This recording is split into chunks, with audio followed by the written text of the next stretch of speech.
ನಮಸ್ಕಾರ. ನಾನು ಈ ವಿಡಿಯೋ ಮಾಡೋ ಉದ್ದೇಶ ಏನಂದ್ರೆ, ನೋಡಿ ಈ ದರ್ಶನ್ ಕೇಸ್‌ನಲ್ಲಿ ಎಲ್ಲರೂ ಕಿಡ್ನಾಪಿಂಗ್ ಅಂತಿದ್ದಾರೆ. ಇದಕ್ಕೆ ಕಿಡ್ನಾಪಿಂಗ್ ಅನ್ನೋದು ಒಂದು ಸರಿಯಾದ ಟರ್ಮಿನಾಲಜಿನಾ?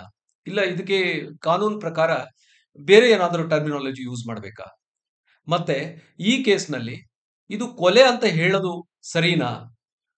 ಅಲ್ಲದೆ ಕೊಲೆ ಅಂತ ಅಲ್ಲ ಅಂತ ಹೇಳಲಿಕ್ಕೆ ಏನಾದರೂ ಎವಿಡೆನ್ಸ್ ಇದೆಯಾ? ದರ್ಶನ್ ಅವ್ರಿಗೆ ಈ ಕೇಸಿಂದ ಏನೇನು ಡಿಫೆನ್ಸಸ್ ದರ್ಶನ್ ಅವ್ರು ಕೊಡಬಹುದು? ಮತ್ತೆ ಪ್ರಾಸಿಕ್ಯೂಷನ್ ಈ ಕೇಸ್‌ನ ಗಟ್ಟಿ ಮಾಡ್ಲಿಕ್ಕೆ ಏನೇನ್ ಮಾಡ್ಬೇಕು? ಸೊ ಈ ಉದ್ದೇಶದಿಂದ ಈ ವಿಡಿಯೋ ಮಾಡ್ತಾ ಇದ್ದೀನಿ. ಫಸ್ಟ್ ಆಫ್ ಆಲ್ ಕಿಡ್ನಾಪಿಂಗ್ ಅಂದ್ರೆ ಏನು ಅಂತ ತಿಳ್ಕೊಳ್ಳೋಣ. ಸೆಕ್ಷನ್ 359 ಪ್ರಕಾರ ಐಪಿಸಿ ಪ್ರಕಾರ ಕಿಡ್ನಾಪಿಂಗ್ ಅಂದ್ರೆ ಕಿಡ್ ಅಂದ್ರೆ ಚೈಲ್ಡ್ ಮಗು. ಅದನ್ನ ನ್ಯಾಪಿಂಗ್ ಅಂದ್ರೆ ಟು ಸ್ಟೀಲ್ ಅಂದ್ರೆ ಕಳ್ಳತನ ಮಾಡೋದು. To steal away a child ಅದಕ್ಕೆ ನಾವು ಕಿಡ್ನಾಪಿಂಗ್ ಅಂತೀವಿ. ಸೊ ಅದು ಸೆಕ್ಷನ್ 359. ಅದರಲ್ಲಿ 360 361 ಅಂತ ಇದೆ. 361 ಅಂದ್ರೆ ನಿಮ್ಮ 360 ಅಂದ್ರೆ to take the child out of the country. 361 ಅಂದ್ರೆ ಲಾಫುಲ್ ಗಾರ್ಡಿಯನ್ಶಿಪ್ ಇಂದ ಆ ಮಗುನ ಕಸುತ್ಕೊಳ್ಳೋದು. ಬಟ್ ಇದನ್ನೆರಡನಲ್ಲಿ ನಿಮ್ಗೆ ಗೊತ್ತಿರೋ ಹಾಗೆ ಇದು ಮಗು ಅಲ್ಲ, ಅವನು ರೇಣುಕಾಸ್ವಾಮಿ. ಅವನು 37 ವರ್ಷ ಇರೋದ್ರಿಂದ ಈ ಕೇಸ್ಗೆ ಕಿಡ್ನಾಪಿಂಗ್ ಅಂತ ಹೇಳೋದು ತಪ್ಪು. ಎರಡನೇದು ಮತ್ತೇನಂತಾರೆ ಅಂತ ಸೊ ಇದಕ್ಕೆ ಅಬ್ಡಕ್ಷನ್ ಅಂತೀವಿ. ಸೆಕ್ಷನ್ 362 ಅಬ್ಡಕ್ಷನ್ ಅಂದ್ರೆ that is taking away or carrying away an individual by force or by deceit or by fraudulent means. ಅಂದ್ರೆ ಒಬ್ಬ ಮನುಷ್ಯನ್ನ ಒಂದು ಜಾಗದಿಂದ ಬೇರೆ ಜಾಗಕ್ಕೆ ಕರೆದುಕೊಂಡು ಹೋಗಿ ಒಂದು ಫೋರ್ಸ್ ಬಲ ಪ್ರಯೋಗದಿಂದ ಇದ್ದಾಗ ಅದಕ್ಕೆ ಅಬ್ಡಕ್ಷನ್ ಅಂತೀವಿ. ಬಲ ಪ್ರಯೋಗ ಇಲ್ಲದೆ ಇದ್ದಾಗ ಅವನಿಗೆ ಮೋಸ ಮಾಡಿ ಸುಳ್ಳು ಹೇಳಿ ಇಲ್ಲ ಬೇರೆ ಏನಾದರೂ ಒಂದು ಫ್ರಾಡುಲೆಂಟ್ ಮೀನ್ಸ್ ಅಲ್ಲಿ ಅವನಿಗೆ ಒಂದು ಜಾಗದಿಂದ ಇನ್ನೊಂದು ಜಾಗಕ್ಕೆ ಕರ್ಕೊಂಡು ಹೋದ್ರೆ ಅದಕ್ಕೆ ನಾವು ಅಬ್ಡಕ್ಷನ್ ಅಂತೀವಿ. ಸೆಕ್ಷನ್ 362 ಐಪಿಸಿ ಪ್ರಕಾರ.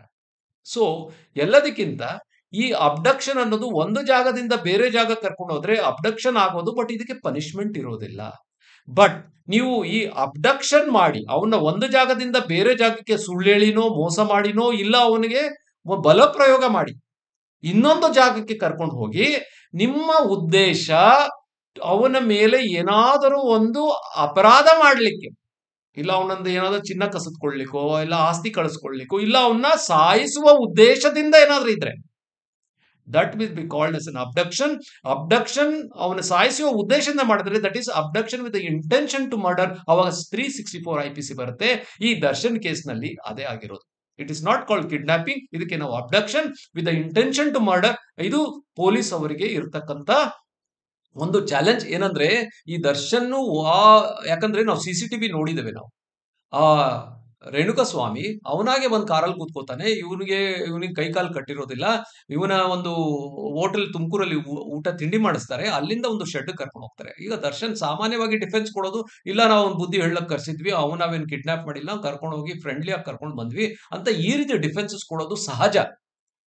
ಬಟ್ ಇವರು ಮೊದಲನೇದಾಗಿ ಇವನು ಯಾವ ರೀತಿ ಕರ್ಕೊಂಡೋದ್ರು, ಯಾವ ಉದ್ದೇಶದಿಂದ ಕರ್ಕೊಂಡೋದ್ರು ಅಂತ ಎಸ್ಟಾಬ್ಲಿಷ್ ಮಾಡೋದು ಪೊಲೀಸ್ ಅವರ ಕರ್ತವ್ಯ. ಮತ್ತೆ ಇವನು ಮೋಸ ಮಾಡಿ ಫ್ರಾಡುಲೆಂಟ್ ಮೀನ್ಸ್ ಆಗಿ ಕರ್ಕೊಂಡು ಹೋಗಿದ್ದಾರೆ ಅಂತ ಎಸ್ಟಾಬ್ಲಿಷ್ ಮಾಡೋದು that is very important for the investigating officer.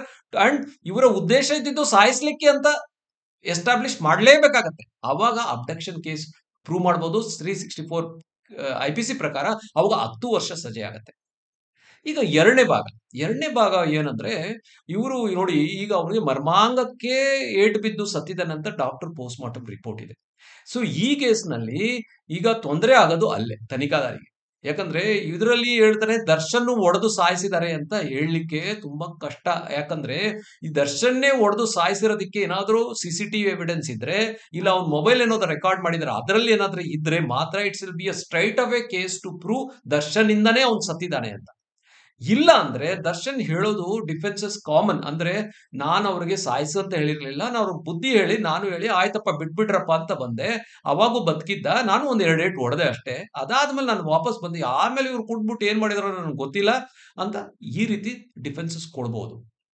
ಆದ್ರೆ ಆಮೇಲೆ ಇನ್ನೊಂದೇನಂದ್ರೆ ಆ ಮರ್ಮಾಂಗಕ್ಕೆ ಏಟಾಗಿ ಸತ್ತಿರೋದ್ರಿಂದ ಇವರು ಹುಡುಗರು ಸಹ ಹೌದು ಸ್ವಾಮಿ ನಾವು ಹೊಡೆದ್ವಿ, ಬಟ್ ಅವ್ನಿಗೆ ಅಲ್ಲಿ ಹೊಡೆದ್ರೆ ಸಾಯ್ತಾನೆ ಅಂತ ನಾನು ಅನ್ಕೊಂಡಿರೋದಿಲ್ಲ ಅಂತ. ಅವಾಗ 302 ಬರೋದಿಲ್ಲ, 304 ಬರ್ತದೆ. 3 culpable homicide not amounting murder ಆದ್ರೂ ಸಹ 10 ವರ್ಷ ಶಿಕ್ಷೆ ಆಗ್ತದೆ. ಆಮೇಲೆ ಮೂರನೇ ಭಾಗ ಏನಂದ್ರೆ ಇದರಲ್ಲಿ ಈ ದರ್ಶನ್ನಿಗೆ ಇವ್ನು ಸತ್ತಿದ್ದಾನೆ ಅಂತ ಗೊತ್ತಾಗಿದೆ ಅಂತ ಈ ಮೊಬೈಲ್ ಅಲ್ಲಿ ಏನೋ ಮೆಸೇಜ್ ಏನ್ ಕಳ್ಸಿದ್ದಾರೆ ಅದನ್ನ ಪ್ರೂವ್ ಮಾಡೋದು ತನಿಖಾದಾರಿಯ ಒಂದು ದೊಡ್ಡ ಕರ್ತವ್ಯ. ಇಲ್ಲ ಅಂದ್ರೆ ದರ್ಶನ್ ಹೇಳ್ತಾರೆ ಇವ್ನು ಸತ್ತಿರೋದೇ ನನ್ಗೆ ಗೊತ್ತಿಲ್ಲ, ಇವ್ರ ಬಾಡಿ ಡಿಸ್ಪೋಸ್ ಮಾಡಿರೋದೇ ಗೊತ್ತಿಲ್ಲ ಅನ್ಬಿಟ್ಟು ಅದರಿಂದನೂ ನುಣುಚ್ಕೋಬಹುದು. ಸೊ ಅದಕ್ಕೋಸ್ಕರ ಇವರು ಫೋನ್ ಸತ್ತಿದ ನಂತರ ಇವರು ಫೋನ್ ಮಾಡಿರೋದು, ಅದು ಎವಿಡೆನ್ಸ್ ಕಲೆಕ್ಟ್ ಮಾಡೋದು ಅದು ತುಂಬಾ ಕರ್ತವ್ಯ. ಎರಡನೇದು, ದರ್ಶನ್ ಗೊತ್ತಾದ ಮೇಲೂ ಸಹ ಇವರಿಗೆ ದುಡ್ಡು ಕೊಟ್ಟು ಆಮೇಲೆ 4 ಜನಕ್ಕೆ ಸರೆಂಡರ್ ಮಾಡಿ ಅಂತ ಹೇಳೋದು, ಆಮೇಲೆ ಅದನ್ನ ಎವಿಡೆನ್ಸ್ ನ ಡಿಸ್ಟ್ರಾಯ್ ಮಾಡ್ಲಿಕ್ಕೆ ಹಣ ಕೊಡೋದು, ಗಾಡಿ ಕೊಡೋದು, ಇದನ್ನೆಲ್ಲ ಎಸ್ಟಾಬ್ಲಿಷ್ ಮಾಡೋದು ತನಿಖಾದಾರಿಯ ಕರ್ತವ್ಯ. ಅದು ಮಾಡಿದಾಗ ಅವಾಗ ಏನಾಗುತ್ತೆ, Darshan was not only aware of the crime but also abetted, also be a party to the destruction of the evidence ಅಂತ ಬರುತ್ತೆ. ಆಮೇಲೆ ಇದೆಲ್ಲ ಸೇರಿ all acted in a common intention with a criminal conspiracy to commit murder plus destroy the evidence 122B ಸಹ ಬರ್ತದೆ. So ಇಷ್ಟೆಲ್ಲ ಮಾಡಿದ್ರು ಇದು ಮರ್ಡರ್ ಆಗ್ಲಿ ಇಲ್ಲ ಕಲ್ಪಬಲ್ ಹೋಮಿಸೈಡ್ ಆದ್ರೂ ಸಹ ದರ್ಶನ್ಗೆ ಶಿಕ್ಷೆ ಆಗೋದು ಖಚಿತ. ಸೊ ಎಲ್ಲದಕ್ಕಿಂತ ಇಂಪಾರ್ಟೆಂಟ್ ತನಿಖಾದಾರಿಯ ಕರ್ತವ್ಯ ಇದರಲ್ಲಿ ತುಂಬಾ ಇಂಪಾರ್ಟೆಂಟ್. ಇದು ಗೊತ್ತು, ಇದು ಸ್ಟ್ರೈಟ್ ಫಾರ್ವರ್ಡ್ ಕೇಸ್. ಬಟ್ ಏನ್ ಮಾಡ್ತಾರೆ ಅಂದ್ರೆ ಈ ಡಿಫೆನ್ಸಸ್ ಏನಾಗ್ತಾರೆ, ದರ್ಶನ್ ಕಡೆ ಡಿಫೆನ್ಸಸ್ ಯೂಶಲಿ ಯಾವ ರೀತಿ ಎವಿಡೆನ್ಸ್ ಕಲೆಕ್ಟ್ ಮಾಡಿದ್ರು, ಯಾವಾಗ ಕಲೆಕ್ಟ್ ಮಾಡಿದ್ರು, ಯಾವ ರೀತಿ ಕಲೆಕ್ಟ್ ಮಾಡಿದ್ರು, ಆ ಕಬ್ಬಿಣದ ಕಲೆಕ್ಟ್ ಮಾಡ್ಬೇಕಾದ್ರೆ ಇರ್ತಕ್ಕಂಥ ಪಂಚಾಸ್ ಅಂದ್ರೆ ವಿಟ್ನೆಸಸ್ ಅವರು ಮುಂದಿನ ದಿನಗಳಲ್ಲಿ ಅವರು ತಮ್ಮ ಸ್ಟೇಟ್ಮೆಂಟ್ ಬದಲಾವಣೆ ಆಗೋ ಚಾನ್ಸಸ್ ಜಾಸ್ತಿ. ಇದೇ ಸರ್ವಸಾಮಾನ್ಯ ಎಲ್ಲ ಕೇಸ್ಗಳಲ್ಲಿ ನಡೆಯೋದು. ಅದು ಈ ಕೇಸ್ನಲ್ಲಿ ಬೇಗ ನಡೆಯುತ್ತೆ ಅಂತದ್ದು ಒಂದು ಎತ್ತಿ ತೋರಿಸುತ್ತೆ. ಸೊ ಅದರ ಬಗ್ಗೆ ಮುತುವರ್ಜಿ ವಹಿಸಬೇಕು. ಆಮೇಲೆ ಈ ಎವಿಡೆನ್ಸ್ ಎಲ್ಲ ಕಲೆಕ್ಟ್ ಮಾಡಿ ಅದನ್ನ ಯಾವ ರೀತಿ ಶೇಖರಣೆ ಮಾಡೋದು ಅನ್ನೋದನ್ನ ಒಬ್ಬ ಪ್ರಾಸಿಕ್ಯೂಟರ್ ಹತ್ರ ಒಂದು ಲೀಗಲ್ ಸ್ಕ್ರೂಟಿನಿ ಮಾಡಿಸಿ ಫೋರೆನ್ಸಿಕ್ ಲ್ಯಾಬ್ ಕಳಿಸೋದು ಉತ್ತಮ. ಅವಾಗ ಎವಿಡೆನ್ಸ್ ಬಿಕಮ್ ರಿಲಯಬಲ್, ಅವಾಗ ಎಸ್ಕೇಪ್ ಆಗ್ಲಿಕ್ಕೆ ಸಾಧ್ಯ ಇಲ್ಲ. ಆಮೇಲೆ ಎಲ್ಲದಕ್ಕಿಂತ ತನಿಖೆಯ ಪ್ರತಿ ಹಂತದಲ್ಲೂ ಒಬ್ಬ ಪ್ರಾಸಿಕ್ಯೂಷನ್ ಅವರ ಸಲಹೆ ಇಲ್ಲ ಅವರ ಉಪಸ್ಥಿತಿಯಲ್ಲಿ ಎಲ್ಲ ಕಲೆಕ್ಟ್ ಮಾಡಿದಾಗ ಈ ಎವಿಡೆನ್ಸ್ ಕಲೆಕ್ಷನ್ ಇಂದ ಹಿಡಿದು ಮತ್ತೆ ಚಾರ್ಜ್ ಶೀಟ್ ಬರೆಯೋದ್ರಿಂದ ಹಿಡಿದು ಅದರಲ್ಲಿ ಯಾವುದೇ ಲೋಪ ಬರೋದಿಲ್ಲ. ಇದರಿಂದ ತಾರ್ಕಿಕ ಹಂತಕ್ಕೆ ತಕೊಂಡು ಹೋಗ್ಬೋದು. ಆಮೇಲೆ ಇದಲ್ಲದೆ ಸರ್ಕಾರ ಏನಾದರೂ ಇದ್ರ ಬಗ್ಗೆ ತುಂಬಾ ಸೀರಿಯಸ್ ಇದೆ. ಈಗ ತನಿಖಾದಾರಿ ಎಷ್ಟು ಸೀರಿಯಸ್ ಆಗಿ ಈ ಕೇಸ್ನ ತನಿಖೆ ಮಾಡಿದ್ದಾರೆ. ಸೊ ಸರ್ಕಾರ ಇದರಲ್ಲಿ ಇನ್ನ ಏನಾದರೂ ತುಂಬಾ ಅವರು ಹೇಳಿದಾಗೆ ಇಲ್ಲ ನಾವು ಶಿಕ್ಷೆ ಕೊಡಿಸ್ತೀವಿ ಅಂತದೇ ಆದ್ರೆ ಇದನ್ನ ಒಂದು ಸ್ಪೆಷಲ್ ಕೋರ್ಟ್ ಅಂತ ಎಸ್ಟಾಬ್ಲಿಷ್ ಮಾಡಿ ಅದರಲ್ಲಿ ಒಂದು ಟೈಮ್ ಬೌಂಡ್ ಟ್ರಯಲ್ ಅಂದ್ರೆ 6 ತಿಂಗಳಲ್ಲೇ ಇದರ ಜಡ್ಜ್ಮೆಂಟ್ ಕೊಡಬೇಕು ಅಂತ ಈ ರೀತಿ ಏನಾದರೂ ಸರ್ಕಾರ ಮುತುವರ್ಜಿ ವಹಿಸಿದಲ್ಲಿ ಇದರಲ್ಲಿ ಶಿಕ್ಷೆ ಆದಾಗ ಈ ಒಂದು ಜನತೆಗೆ, ರಾಜ್ಯಕ್ಕೆ ಒಂದು ದೊಡ್ಡ ಸಂದೇಶ ಹೋಗುತ್ತೆ, ನ್ಯಾಯಕ್ಕಿಂತ ಯಾರು ದೊಡ್ಡವರಿಲ್ಲ ಅಂತ. Thank you.